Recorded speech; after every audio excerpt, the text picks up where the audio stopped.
But first, Brooklyn's libraries are being used more heavily than ever before, and not just for borrowing books and conducting research. Today, they provide everything from resume writing workshops to a place where teenagers can stay off the streets and do their homework. But deep funding cuts in the last years of the Bloomberg administration have forced a false crisis that, according to some, is being used by the Brooklyn Public Library System to justify sweetheart deals so they can sell off heavily used libraries to real estate interests. In just a moment, we'll hear from a leading group involved in this issue. But let's listen first to our current mayor when he was still campaigning for the job on the steps of City Hall. The Brooklyn Public Library is deciding the future of its library in Brooklyn Heights. Also, at the same time, the library on Pacific Street, which is a historic library and a beautiful library, is under immense pressure. And the original plan would have had it closed. That's gotten a recent reprieve, but it's not out of the woods yet. It's public land and public facilities and public value under threat. We understand your budget difficulties, but that is no reason to rush to threaten incredibly valuable public assets, historic buildings, beloved community institutions, and once again we see, lurking right behind the curtain, real estate developers who are very anxious to get their hands on these valuable properties. Let's be clear. The standard is, does the public's interest come first? Are we guaranteeing the public's interest in this? If we can't say we are guaranteeing the public's interest, then we should not proceed. If we can't even tell how much it'll cost, then we should not proceed. If we have to wonder if it's a bait and switch, then we should not proceed. If you believe in your plans, open up the books, let there be an independent review, and let the people decide. In our early 21st century's digital divide, libraries provide access to the internet for people who can't otherwise afford it. That's only one reason why groups like Citizens Defending Libraries and their supporters, including Mayor de Blasio, have been quite vocal about wanting to keep every library in Brooklyn open. CDL won a partial victory when the Brooklyn Public Library announced it will not sell the historic Pacific branch after all. But they're unhappy that its repairs will be financed by the still pending sale of the Brooklyn Heights branch. From Citizens Defending Libraries via Skype are Carolyn, McIntyre, and Michael D.D. White. Welcome. Hello, and thanks for joining us on BK Live today. Hi. Thank you, Aaron and Robin. We really appreciate this opportunity to speak with you and to share what we've learned with communities all over Brooklyn and Manhattan. We feel this is a really important issue that's connected to some larger issues, and Mayor de Blasio couldn't have said it better as a candidate, and we are very concerned about what's happening. Okay. Exactly. So people are saying with great TV and the internet nowadays, we can watch everything. You can have your tablet with you. I see people reading their Kindles. Why do we need libraries? Well, Michael, my husband, and I started Citizens Defending Libraries a couple of years ago, and to be honest, I wouldn't have started it except that we read research on the increased use of libraries, not just for the internet, but for the physical books, for resume writing, as you mentioned, for all kinds of help, and that the use has been going up in spite of the digital age. Circulation is up about 59%, and that's mostly physical books. And the surveys show that people prefer physical books. They actually learn better, retain better. There was a front page story in the Times about how children's language develops better with physical books. The idea that we're not against digital books, but the idea that you can entirely get rid of physical books is just an excuse to get rid of libraries, because physical books take up real estate space. That's very true. But, all across the board there have been budget cuts. Why can't the library system, just absorb some of the losses? Why is it necessary that we provide the additional funding? Why can't the libraries just sort of tighten their belts?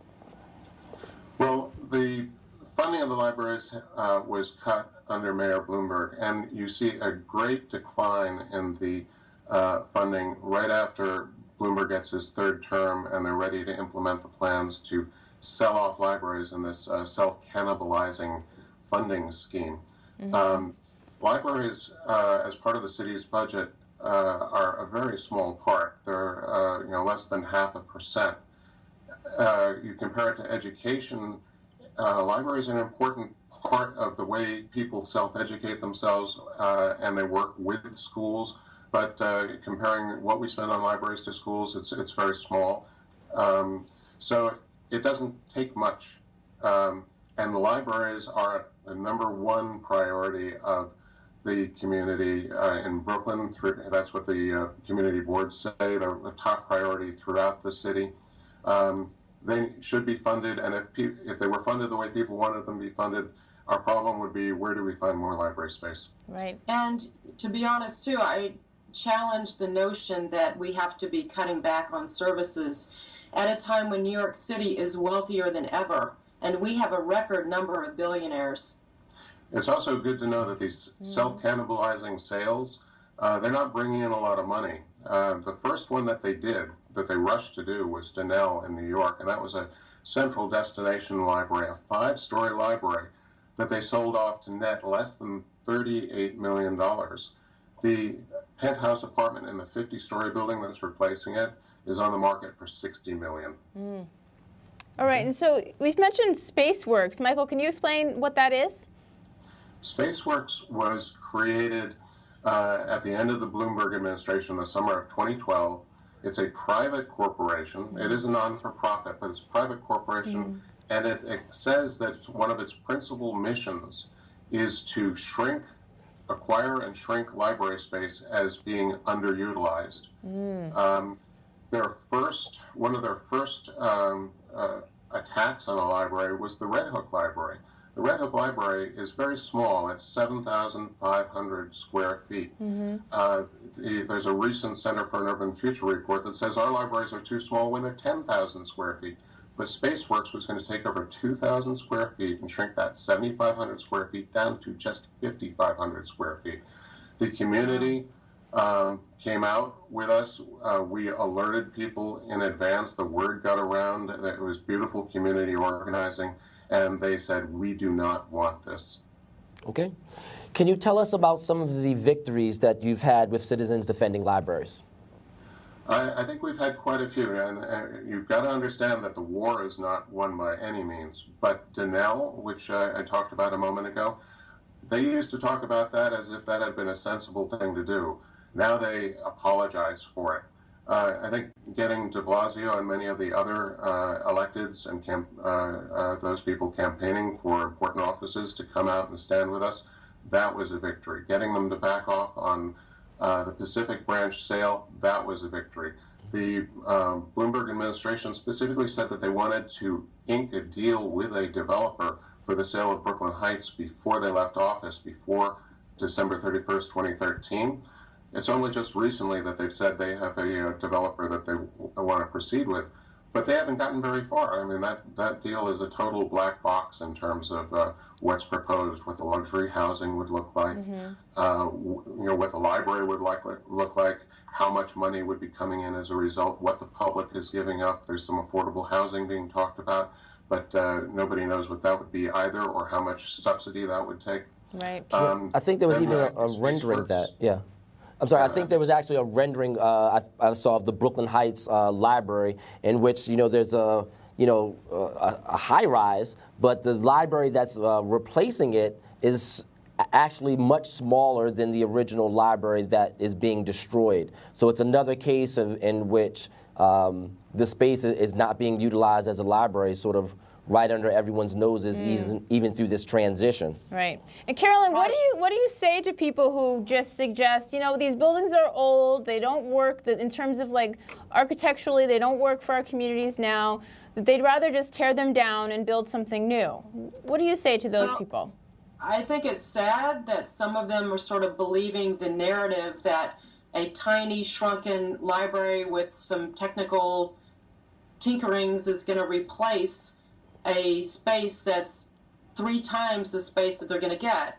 And the blueprint here is, look at Donnell. Donnell, the plan is to put a tiny library mostly underground that will be mostly bookless. And we have very serious concerns about making books inaccessible to the public. they've created something called book ops, which is a justification for removing books from libraries and putting them in a warehouse.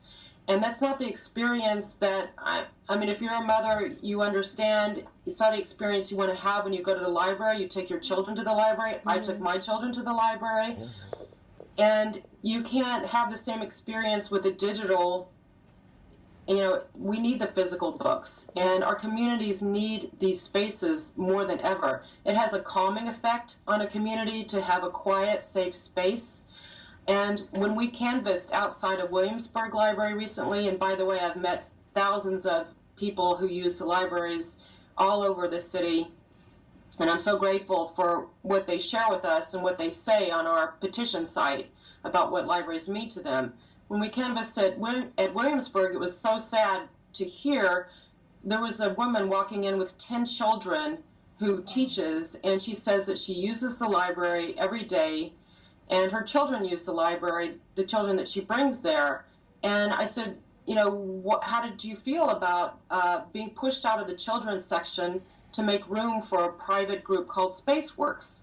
And she said, yeah, I thought it was strange, but she didn't question anybody. She didn't speak up. And she says, we're crammed in the basement now. Is this the message we want to send our children and our families and our communities? So I'm really glad that we're here with you right now to share this message. It's so important to help people know that they have a right to speak up about what's happening to their libraries and their communities. Definitely. A lot of people have heard about what's going on, but it's amazing how many people still don't know or haven't gotten the correct information. And when people know what's going on, we find that they are almost universally opposed. Right. All right. Okay. Well, thank you so much, and please keep up the excellent work that you're doing. I'm definitely a big supporter of my local library. Okay. Thank you, Carolyn. Thank you, Michael. Citizens defending libraries, and don't sell our library. All right. Thank you so much.